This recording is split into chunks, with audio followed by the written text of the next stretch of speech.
질문 하나 드리겠습니다. 여러분은 지금 거대한 카지노 안에 있습니다. 그런데 테이블의 규칙이 바뀌고 있다는 사실 눈치채셨습니까? 당신은 여전히 똑같은 게임을 하고 있다고 생각하지만 딜러는 이미 새로운 덱을 꺼내들었습니다. 옆 테이블의 프로 도박꾼들은 벌써 칩을 옮기기 시작했고요. 오늘 30분 후 여러분은 세 가지를 알게 됩니다. 게임의 규칙이 언제 바뀌었는지, 프로들은 지금 어디에 칩을 쌓고 있는지, 그리고 당신은 무엇을 해야 하는지입니다. 1997년 외환위기, 2008년 금융위기, 2020년 코로나 위기. 매번 누군가는 집을 잃었고 누군가는 집을 샀습니다. 누군가는 주식을 던졌고 누군가는 주식을 모았습니다. 누군가는 현금만 들고 있었고 누군가는 자산을 샀습니다. 차이가 뭐였습니까?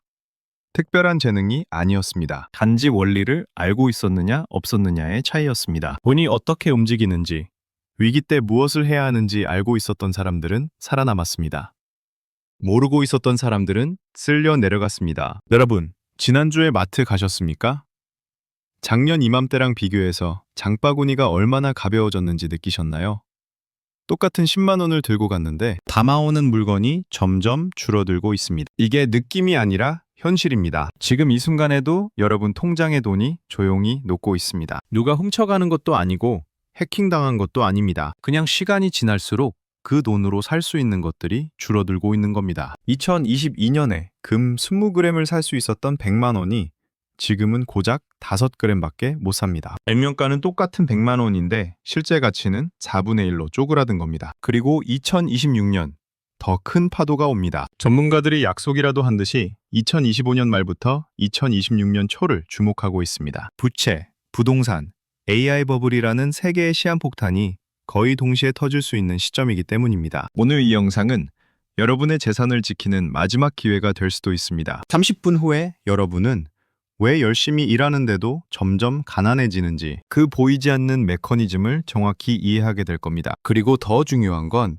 어떻게 하면 이 거대한 부의 이동에서 밀려나지 않고 살아남을 수 있는지 구체적인 방법을 알게 될 겁니다. 시작 전 구독과 좋아요 한 번씩 눌러주시면 큰 힘이 됩니다. 자, 시작하겠습니다.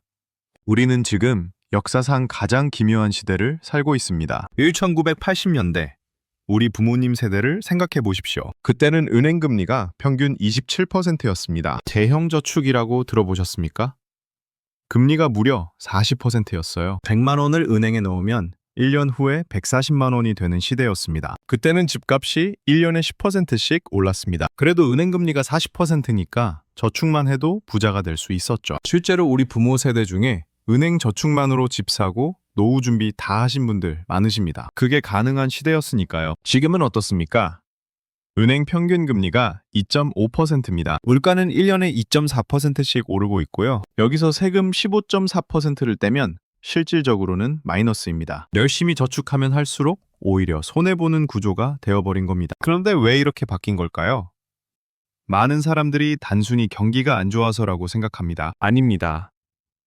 훨씬 더 근본적인 변화가 일어났습니다. 1980년부터 2020년까지 인류는 아주 특별한 40년을 살았습니다. 세계화라는 이름의 마법 같은 시대였죠. 중국 공장 노동자의 임금이 미국 노동자의 100분의 1이었습니다. 베트남은 더 쌌고요. 그래서 무슨 일이 벌어졌느냐면 미국 연방준비제도가 아무리 돈을 찍어내도 물건값은 오히려 내려갔습니다. 왜냐고요?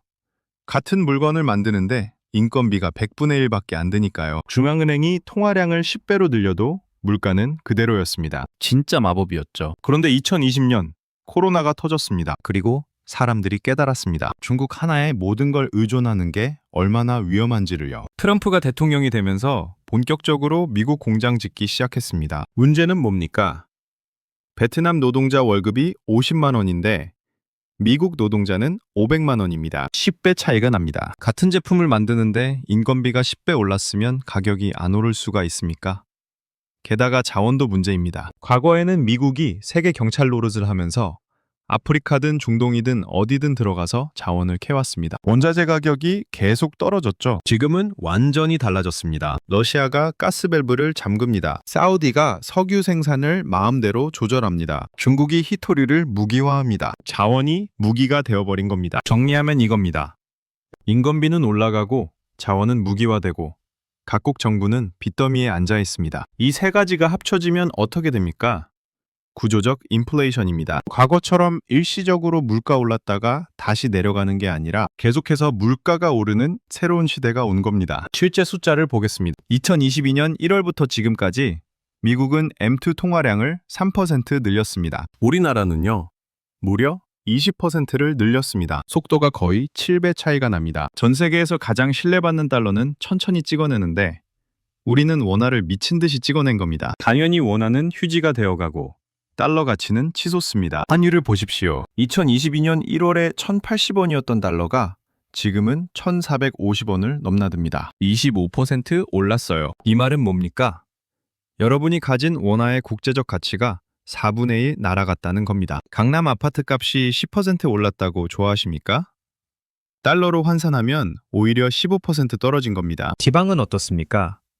집값이 10% 떨어졌다면 달러 기준으로는 35% 폭락한 겁니다. 우리가 얼마나 빠르게 가난해지고 있는지 이제 느껴지십니까? 지금부터 제가 들려드릴 이야기는 조금 충격적일 수 있습니다. 하지만 반드시 아셔야 합니다. 작은 마을을 하나 상상해 보십시오. 이 마을에 100명이 살고 있습니다. 마을 이장이 경기를 부양하겠다며 쿠폰 만장을 찍었습니다. 모두에게 100장씩 공평하게 나눠준다고 공고했습니다. 월요일, 이장의 친척 10명이 쿠폰을 먼저 받았습니다. 이들은 즉시 마을에서 가장 좋은 땅 10필지를 샀습니다. 아직 가격이 오르기 전이니까 싸게 샀죠. 화요일, 그 땅을 판 사람 20명이 쿠폰을 받았습니다. 오늘 장사가 잘 되네 싶어서 내일부터 가격을 올리기로 합니다. 수요일, 마을의 중간층 40명이 쿠폰을 받았습니다. 그런데 이미 좋은 땅은 다 팔렸고 모든 물건 가격이 20% 올라 있습니다. 목요일, 마지막 30명이 쿠폰을 받았습니다. 살만한 땅은 하나도 남지 않았고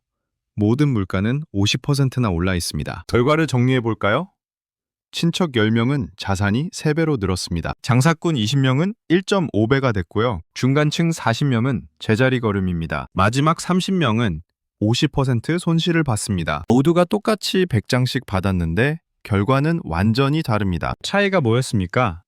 순서였습니다. 누가 먼저 받았느냐가 전부였던 겁니다. 이게 바로 2020년에 실제로 일어난 일입니다. 한국은행이 기준금리를 0.5%까지 내리고 엄청난 돈을 풀었습니다. 누가 그 돈을 제일 먼저 받았을까요? 삼성, 현대, SK 같은 대기업들입니다. 이들은 1에서 2% 금리로 수백억, 수천억을 빌렸습니다. 2020년 3월, 코스피가 1,400까지 떨어졌을 때였습니다. 먼저 돈을 받은 사람들은 뭘 했을까요? 폭락한 주식을 사들이기 시작했습니다. 4월부터 코스피가 급등하기 시작해서 2021년에는 3,000까지 올라갔습니다. 2년 만에 2배가 된 겁니다. 강남 아파트도 마찬가지입니다. 10억에서 20억이 됐어요. 이미 삼성전자 주식을 가지고 있던 사람, 이미 강남 아파트를 가지고 있던 사람은 아무것도 안 했습니다. 그냥 앉아서 뉴스나 보고 있었는데 자산이 2배가 된 겁니다. 돈이 먼저 도착했기 때문입니다. 그럼 우리 같은 월급쟁이한테는 언제 돈이 왔을까요? 제일 마지막이었습니다. 2020년에 월급이 동결됐습니다. 2021년에 겨우 3% 올려줬어요. 오, 좋다 했죠. 그런데 그 사이에 집값은 100% 뛰었고 삼성전자는 60% 올랐고 라면값은 25% 올랐습니다. 월급은 3% 올랐는데 사야 할 모든 것의 가격은 몇 배로 뛰어 있었던 겁니다. 이게 캔틸론 효과라고 부르는 겁니다. 18세기 경제학자가 발견한 무서운 진실이죠. 새로 찍어낸 돈은 모든 사람에게 동시에 도달하지 않습니다. 권력 있는 곳에서 시작해서 자산 가진 사람을 거쳐서 마지막에 노동자에게 도착합니다. 더 무서운 이야기가 있습니다. 가장 큰 빚쟁이가 누군지 아십니까?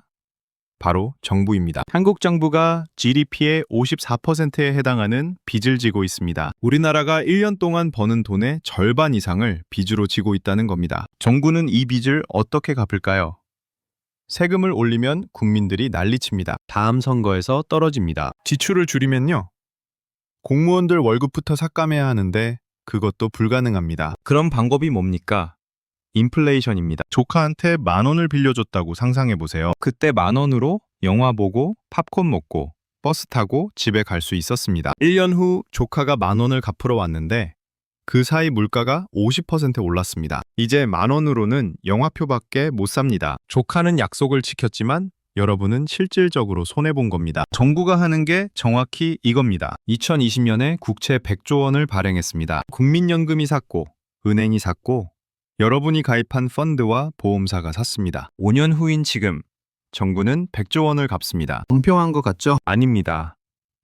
그 사이 물가가 12% 올랐습니다. 2020년의 100조 원과 2025년의 100조 원은 무게가 다릅니다. 2020년에 100조로 살 수 있었던 물건들을 지금은 112조가 있어야 살 수 있어요. 차이 12조는 어디서 났습니까? 국민 주머니에서 나온 겁니다. 이게 금융 억압이라고 부르는 겁니다. 세금도 안 올리고 새로운 법도 안 만들고 그냥 물가만 올리면 국민들이 알아서 빚을 대신 갚아주는 구조입니다. 보이지 않는 세금을 거둔 겁니다. 실제로 미국이 어떻게 했는지 아십니까? 2차 세계대전이 끝나고 미국 정부는 GDP의 120%에 해당하는 천문학적인 빚을 졌습니다. 어떻게 해결했을까요?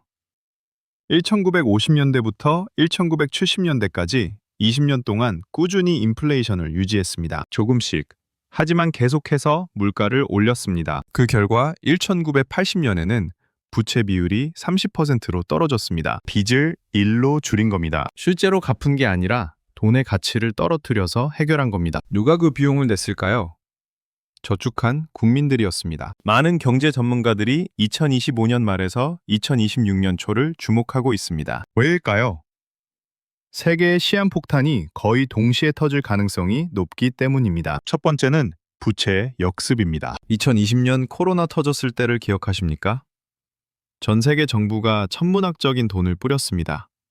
기업들도 초저금리로 엄청난 빚을 냈습니다. 1에서 2% 금리에 3년에서 5년 만기로요. 그때는 다들 생각했습니다. 경기가 곧 좋아질 거야. 그럼 갚으면 되지. 현실은 어떻습니까?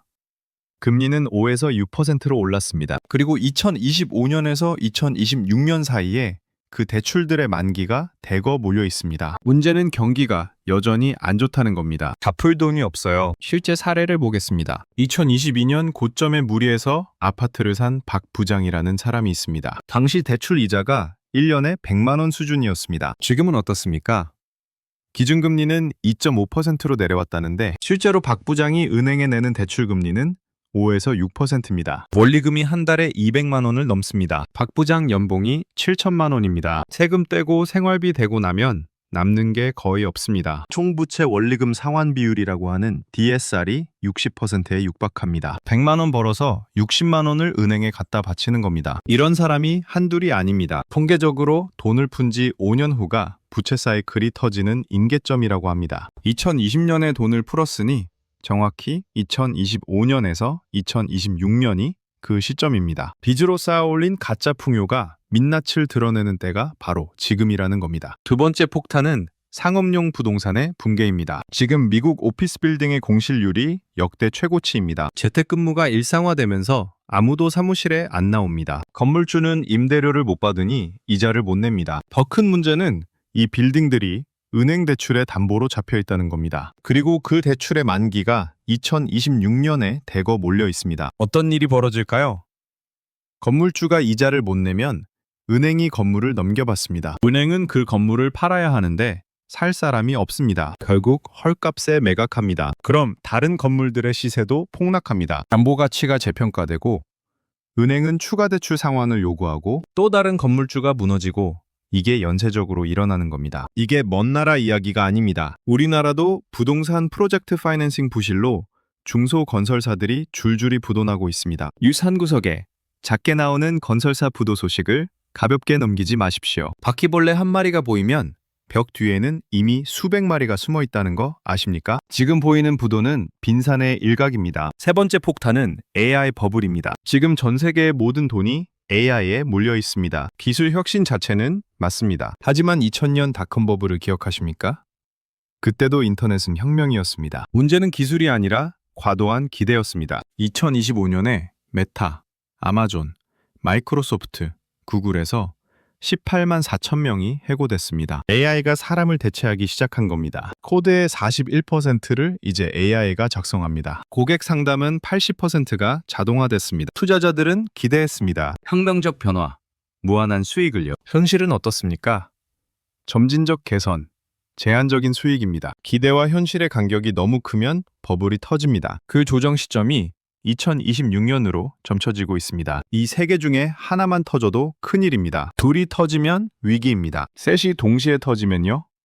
역사를 보십시오. 1997년 외환위기는 금융과 기업 부채가 동시에 터졌습니다. 2008년 금융위기는 부동산과 금융이 함께 무너졌습니다. 2026년은요, 부채, 부동산, 자산 버블이 삼중으로 겹쳐 있습니다. 그런데 여기서 여러분이 꼭 기억하셔야 할 게 있습니다. 경제 위기라고 해서 세상의 돈이 증발하는 게 아닙니다. 단지 돈의 주인이 바뀔 뿐입니다. 겁에 질려 도망치는 사람의 주머니에서 차갑게 준비한 사람의 주머니로 돈이 이동하는 겁니다. 2000년 닷컴 버블 때 아마존 주가가 113달러에서 6달러까지 떨어졌습니다. 95% 폭락입니다. 내 자산의 95%가 눈앞에서 녹아 없어지는 걸 제정신으로 견딜 수 있을까요?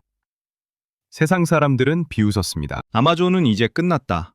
인터넷으로 책 파는 장사는 망했다고요. 하지만 제프 베조스는 달랐습니다. 주가판을 보지 않고 고객의 장바구니를 봤습니다. 남들이 패닉에 빠져 주식을 던질 때 아마존은 쥐고 있던 현금을 풀기 시작했습니다. 경쟁사들이 줄도산하면서 헐값에 내놓은 물류 창고를 사들였습니다. 길거리로 나앉은 천재 엔지니어들을 영입했습니다. 그 결과가 지금 우리가 아는 전 세계 1등 기업 아마존입니다. 1997년 외환위기 때 삼성도 마찬가지였습니다. 이건희 회장이 그 유명한 말을 했죠. 마누라와 자식 빼고 다 바꿔라. 단순한 구호가 아니었습니다.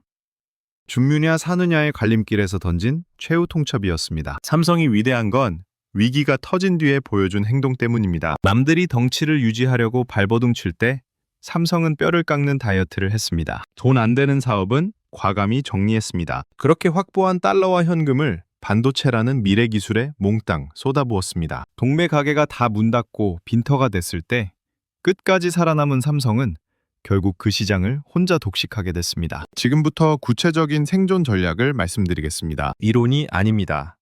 오늘 당장 실행할 수 있는 것들입니다. 첫 번째, 자산을 3개로 나누십시오. 현금 30%, 방어자산 40%, 공격자산 30%입니다. 왜 이렇게 나누느냐고요?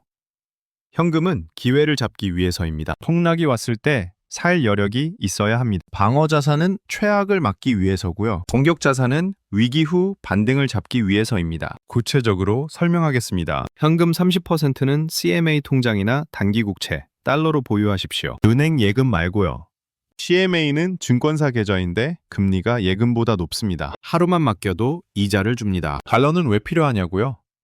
원화 가치가 계속 떨어지고 있으니까요. 전체 현금의 절반 정도는 달러로 가지고 계시는 게 안전합니다. 방어자산 40%는 배당주, 금, 물가연동 채권으로 구성하십시오. 배당주는 경기가 안 좋아도 꾸준히 배당금을 주는 기업들입니다. 미국 배당, 다우존스 같은 ETF가 있습니다. 금은 화폐 시스템이 흔들릴 때를 대비한 보험입니다. 전체 자산의 5에서 10%는 금으로 가지고 계세요. 금 ETF나 골드바 형태로요. 공격자산 30%는 우량 성장주나 선별된 부동산입니다. 여기서 중요한 건 우량이라는 단어입니다. 위기 때는 똥개 주식이나 위치 안 좋은 부동산은 회복이 안 됩니다. 삼성전자 같은 우량주, 서울 핵심 지역 부동산처럼 본질이 탄탄한 자산만 담으십시오. 두 번째, 빚을 점검하십시오. 특히 변동금리 대출을 가지고 계시다면 지금 당장 고정금리로 전환하셔야 합니다. 왜냐고요?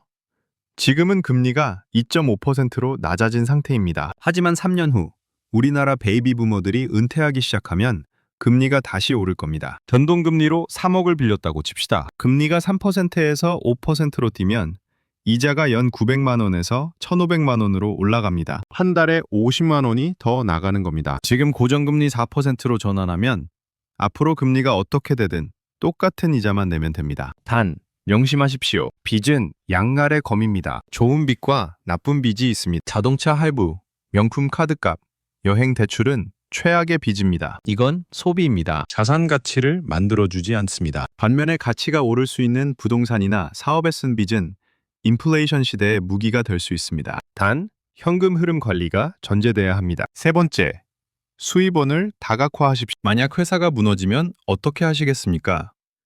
월급만 바라보고 사는 건 이제 위험합니다. 부수입 하나는 만드셔야 합니다. 온라인 판매든 자격증 기반 프리랜싱이든 배당이나 임대소득이든요. 목표는 간단합니다. 주수입이 끊겨도 6개월은 버틸 수 있는 구조를 만드는 겁니다. 네 번째, ISA 계좌를 만드십시오. 개인 종합자산 관리 계좌라고 하는데 세금 혜택이 엄청납니다. 서민형은 연 4천만 원까지 넣을 수 있고 비과세가 400만 원입니다. 일반형은 연 3천만 원에 비과세 200만 원이고요. 초과분도 일반 계좌는 15.4% 세금인데 ISA는 9.9%만 냅니다. 여기에 미국 S&P 500 ETF나 나스닥 100 ETF를 담으세요. 한 번에 큰돈 넣지 마시고 매달 10만 원에서 50만 원씩 적립식으로 넣으십시오. 타이밍을 맞추려고 하지 마세요. 시장이 오르든 내리든 꾸준히 사는 겁니다. 10년 후를 보고 하는 겁니다. 다섯 번째, 타이밍 시그널을 주시하십시오. 경계 신호는 이런 겁니다. 건설사 부도 뉴스가 늘어납니다. 미국 중소형 은행에서 문제가 터집니다. 코스피가 2200을 깹니다. 달러 환율이 1500원을 넘어갑니다. 이런 신호들이 동시에 나타나면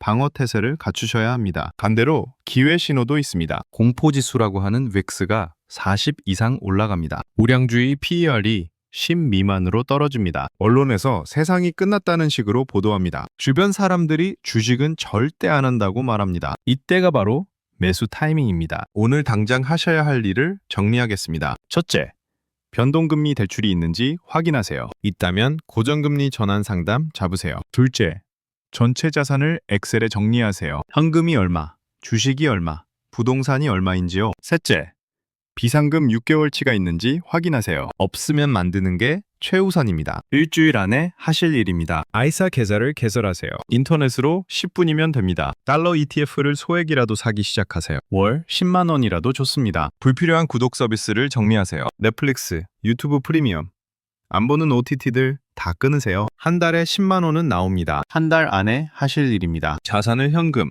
방어, 공격으로 3분할하세요. 배당주 ETF를 한두 개 담으세요. 금을 5% 매수하세요. 3개월 안에는 부수입 아이템을 하나 시작하세요. 그리고 위기 때 살 자산 리스트를 만들어 두세요. 1997년 외환위기, 2008년 금융위기, 2020년 코로나 위기. 매번 누군가는 집을 잃었고 누군가는 집을 샀습니다. 누군가는 주식을 던졌고 누군가는 주식을 모았습니다. 누군가는 현금만 들고 있었고 누군가는 자산을 샀습니다. 차이가 뭐였습니까? 특별한 재능이 아니었습니다. 단지 원리를 알고 있었느냐 없었느냐의 차이였습니다. 돈이 어떻게 움직이는지, 위기 때 무엇을 해야 하는지 알고 있었던 사람들은 살아남았습니다. 모르고 있었던 사람들은 쓸려 내려갔습니다. 지금 여러분 통장을 여십시오. 현금이 얼마나 있습니까?